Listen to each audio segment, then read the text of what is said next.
Alright, this is how you put a system through a defrost. You gotta log in first, down at the bottom right. Put in your passcode.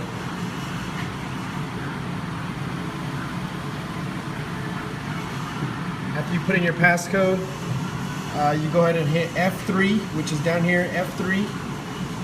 That'll bring up all your circuits. Then, whatever circuit you want to cycle through a defrost, go ahead and scroll down with your arrows.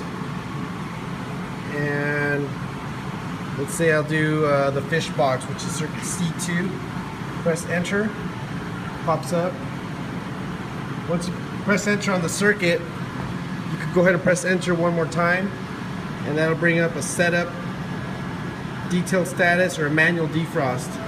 So go ahead and click highlight manual defrost, press enter. That'll say bypass command, and it says no action.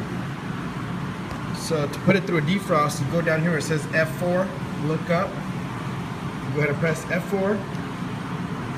Now you got a few options that pop up. You go ahead and scroll down to defrost, you highlight it and you press enter.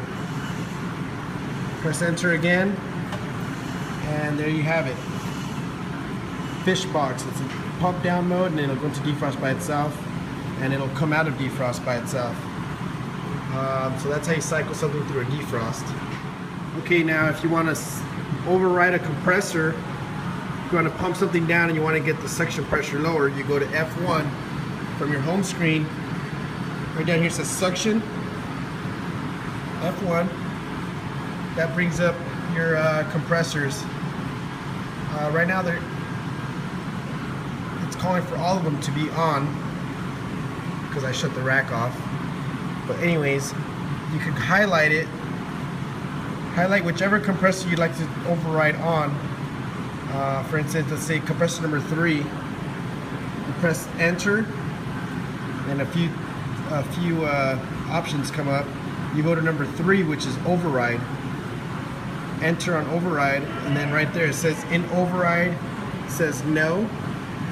Or you put Y for yes. That'll change it to yes in override. You scroll down, you could put an override time, let's say 30 minutes or 15 minutes. This way, if you forget, it'll come out of override in 15 minutes. So I'll just go ahead and override it on for 2 minutes. Right there. And when entering the time, always use the keypad on the bottom right, and make sure you use the little colon symbol there. Then you go to, so I put 2 minutes override time, then you go to override value. It says no tack. You could use this previous or next button down here. Use the previous one, and that'll say on, off, or on. So you override it on, it'll boot you out, and it'll highlight it blue. That means that compressor is overridden on. And it'll come out of override in 2 minutes. And that's basically how you override a compressor on.